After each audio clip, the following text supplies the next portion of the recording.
राधे राधे। मैं कर्मयोगी की बात बता रहा था कि यो कर्मयोगी जो होता है अपने चित्त की शुद्धि के लिए कर्म करता है। उसका कुछ लेना देना नहीं रहता, अपने चित्त की शुद्धि के लिए कर्म करता है, इसलिए बंधन में नहीं फंसता। इस विषय में आगे ये भी समझना चाहिए कि जो कर्मयोगी होता है उसको चित्त शुद्धि के लिए कर्म जो करने वाला है उसको लाभ क्या होता है? उसको लाभ ये होता है कि उसको शांति प्राप्त हो जाती है। शांति प्राप्त होने का मतलब ये होगा कि अशांति उसको कभी नहीं होती, हमेशा तृप्त रहता है। और जो कर्मयोगी नहीं होता है तो सकामी होता है, वो संसार की कामनाओं में बद्ध होता है। तो ऐसा जो व्यक्ति होता है वो कर्मयोगी नहीं, कर्मासक्त होता है। तो वो कर्मासक्त होने के कारण बंधन में पड़ जाता है। तो कर्म का बंधन उसके लिए लोक परलोक दोनों का हो जाता है।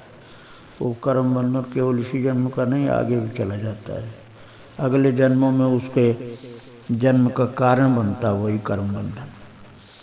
पाप पुण्य के दोष उसको लगते रहते हैं। इसलिए चित्त शुद्धि के लिए कर्म करना ज़्यादा अच्छा हुआ।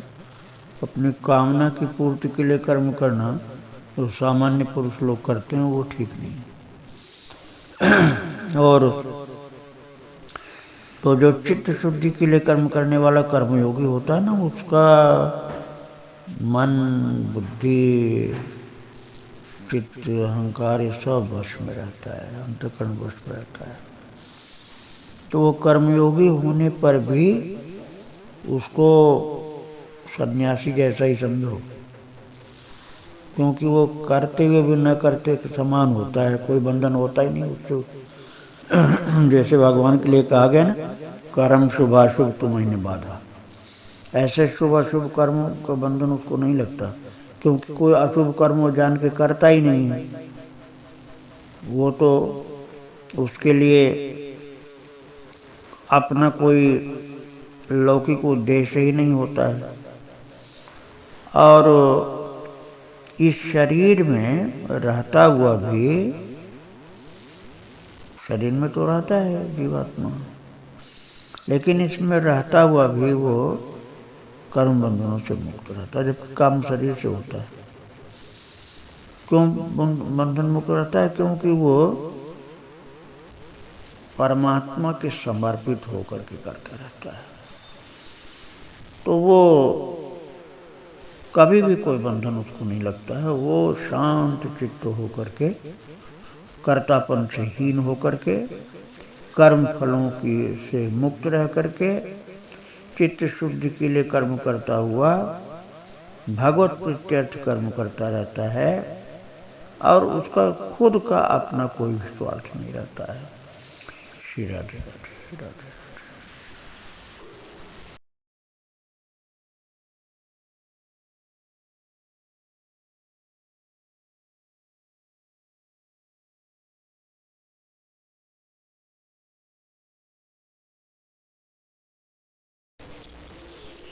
राधे राधे।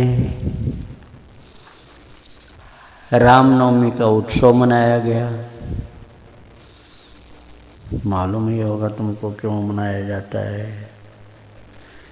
जैसे जन्माष्टमी का उत्सव मनाया जाता है, कन्हैया का जन्म हुआ था, ऐसे राम जी का जन्म हुआ, तो रामनवमी का उत्सव मनाया गया। अयोध्या जी में राम ने जन्म लिया नवमी को, चैत्र महीने की शुक्ल पक्ष की नवमी, तो इसलिए उसको रामनवमी कहा गया। और जन्म का तात्पर्य हुआ प्राकट्य होना, प्रकट होना, भगवान का प्राकट्य। उसको भक्त लोग उत्सव के रूप में मनाते हैं। उत्सव मतलब आनंद, आनंद के रूप में मनाते हैं। और कृष्ण के भक्त जन्माष्टमी, राम के भक्त रामनवमी और बौद्ध से भक्त दोनों मनाते हैं। किंतु एक बात मैं ये कहना चाहता हूँ कि इसके अलावा भी भगवान का जन्म हुआ करता है, हमको पता ही होगा सब कैसे होता है। श्री विग्रह में भगवान का प्राकट्य, श्री विग्रह अर्थात मूर्ति में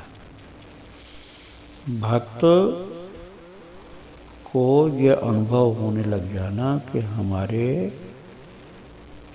श्री विग्रह अर्थात लड्डू गोपाल ठाकुर जी, हमारे लाल जी, राम जी, गोपाल जी में हमारे ठाकुर जी प्रकट हो गए, ऐसा भक्त को अनुभव होने लग जाना।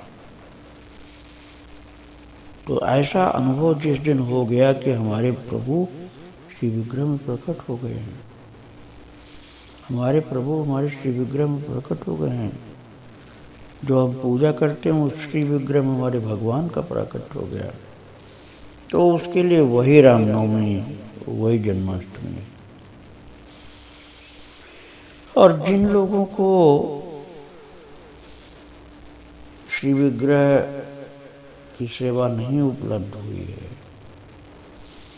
और उनके हृदय में भगवान का प्रकट हो गया, अंदर उनको भगवान दिखलाई पड़ने लग गए, तो जिस दिन उनके हृदय में भगवान का प्रकटीकरण हुआ उसके लिए वही दिन रामनवमी हो जाता है।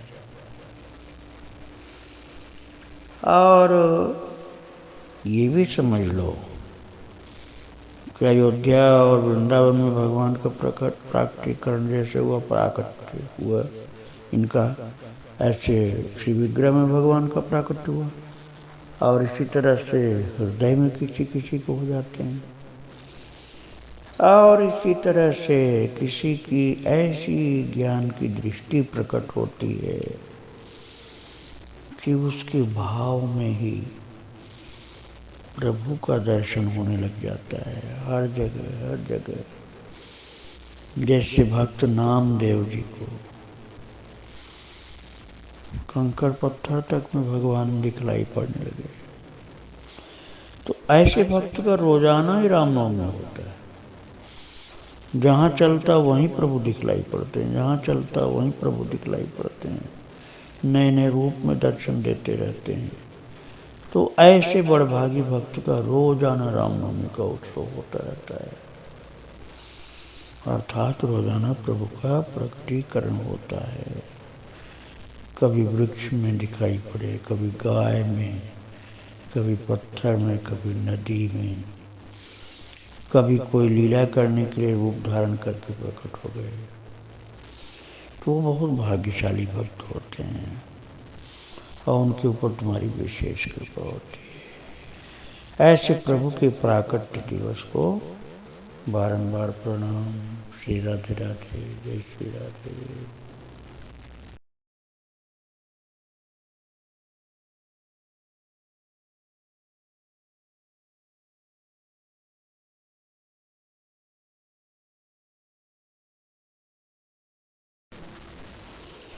राधे राधे।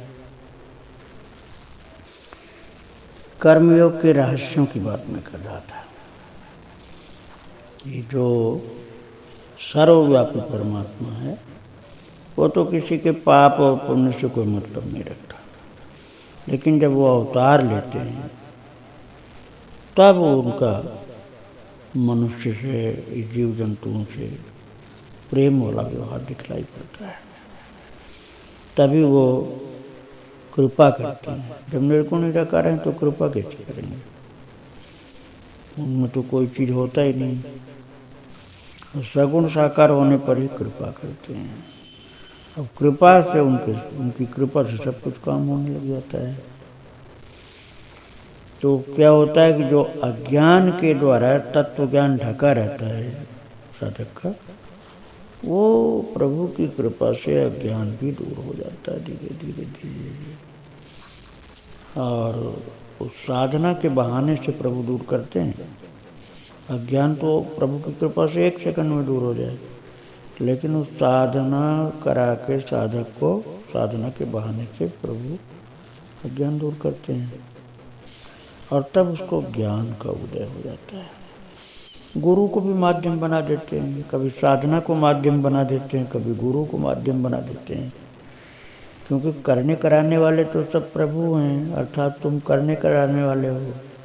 लेकिन कभी गुरु की आदर्श की स्थापना कर देते हो, गुरु से खुद अध्ययन करके एक शिष्य का आदर्श प्रस्तुत करते हो, कभी गुरु को माध्यम बना करके ज्ञान का इस प्रकार से दान करवाते हो गुरु से, जैसे कि गुरु ही सब कुछ हैं और तुम छोटे बन जाते हो, गुरु को बड़ा बना देते हो। ये तो ईश्वरी लीला में ये आदर्श की स्थापनाएं भी होती रहती हैं। जैसे भगवान का जन्म लेना है, ऐसे उनके कर्म भी दिव्य होते हैं। जैसे विद्या अध्ययन करना, शिष्य बनना, गुरु बनाना किसी को, ये उनके सब दिव्य कर्म है। उनके इन कर्मों को भक्त लोग जब याद करते हैं तो उनको याद करने से ही भक्तों का मन आनंद विभोर हो जाता है और प्रभु के स्मरण में आनंद में सराबोर होकर के प्रभु की लीला में सराबोर हो जाता है मन, और उसी से संपूर्ण कल्याण मिलता है, ज्ञान मिलती, भक्ति मिलती है और उद्धार भी हो जाता है जीव का। श्री राधे राधे राधे।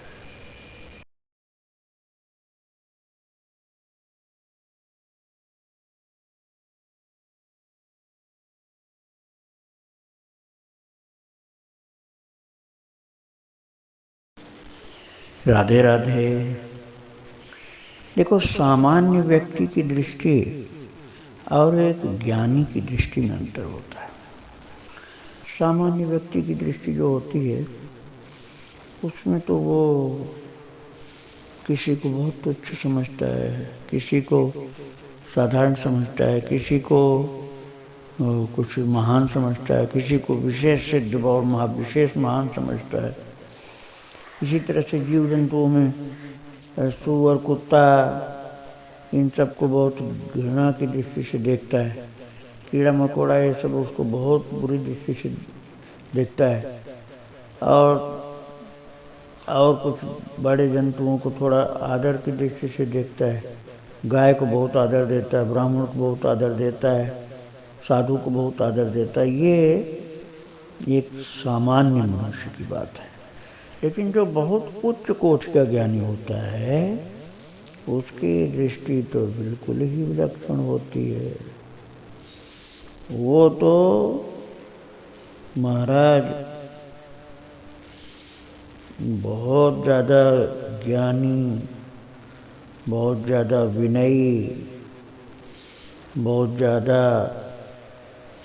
भयंकर जीव और साधारण सीधे जीव जैसे गाय, हाथी, कुत्ता और खतरनाक जो चांडाल कहे जाते थे पुराने ज़माने में, ऐसे लोग जो जीव जंतुओं को मार करके खाते रहते हैं, इन सब में एक ईश्वरीय तत्व को देखता है वो ज्ञानी पुरुष, तो उसकी दृष्टि तो बहुत निर्मल होती है। उस सामान्य व्यक्ति की दृष्टि नहीं हो सकती है।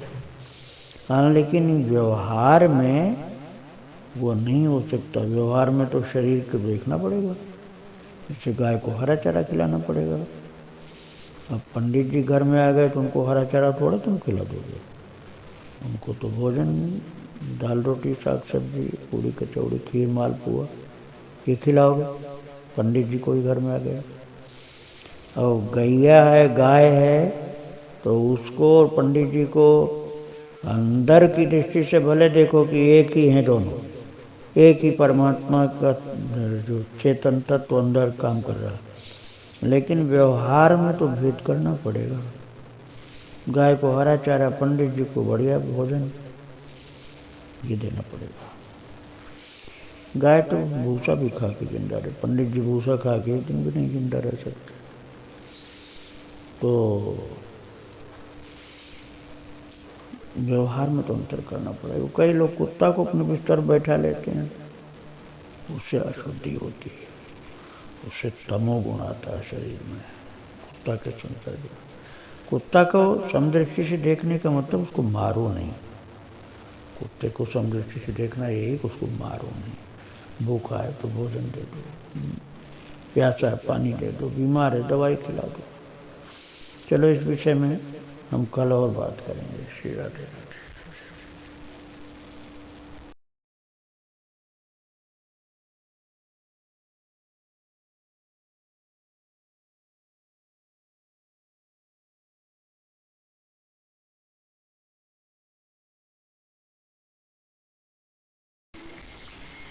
राधे राधे।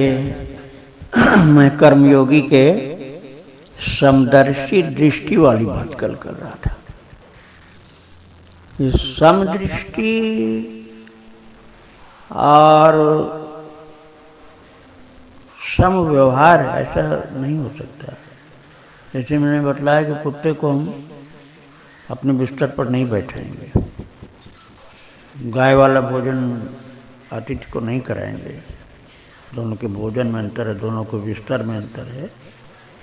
ऐसे ही हमको उसके अंदर ईश्वरीय चेतना को देखना है। लेकिन इसका मतलब ये नहीं होता है कि हम वैसा व्यवहार करने लग जाए। दृष्टि अपनी सूक्ष्म रखनी। चेतना भगवान की जो जीव के रूप में है उसके अंदर भी है। ऐसा देखने से व्यक्ति का व्यवहार बड़ा सुंदर पवित्र हो जाता है। जैसे फिर कोई किसी को मारेगा काटेगा नहीं, बकरा को जीव जंतुओं को मार के खाएगा नहीं, और मुर्गी मुर्गा बकरा मछली इनको जो मार खा जाते हैं लोग, तो जब उनको वही आत्मा जो अपने अंदर है, वही परमात्मा के अंश उसमें दिखलाई पड़ेगा, तो ये मार काट बंद हो जाएगी, जीवे दया अपने आप प्रकट हो जाएगी और भावना में कोमलता आ जाएगी, अहिंसा की प्रतिष्ठा हो जाएगी। व्यवहार उसके शरीर के अनुसार करना पड़ेगा। शरीर के अनुसार उसको भोजन देना होगा, शरीर के अनुसार कपड़े देने होंगे, आसन देना होगा, शरीर के अनुसार व्यवहार करना होगा। लेकिन निर्दयता खत्म हो जाएगी। और ये भी समझ लो कि उसके अंदर आत्मदृष्टि हमारी विकसित हो जाएगी। फिर हमको जैसे अपना सुख दुख भासता है, हमको दुख भासता है, सुख भासता है, ऐसे उस जीव के लिए भी सुख और दुख का आभास हमको होने लग जाएगा। तो ये एक कर्मयोगी जब ज्ञान संपन्न हो जाता है तो उसकी दृष्टि में ये बड़ा विलक्षण प्रभाव आ जाता है, ये लाभ हो जाता है उसको। श्री राधे राधे। जय श्री राधे।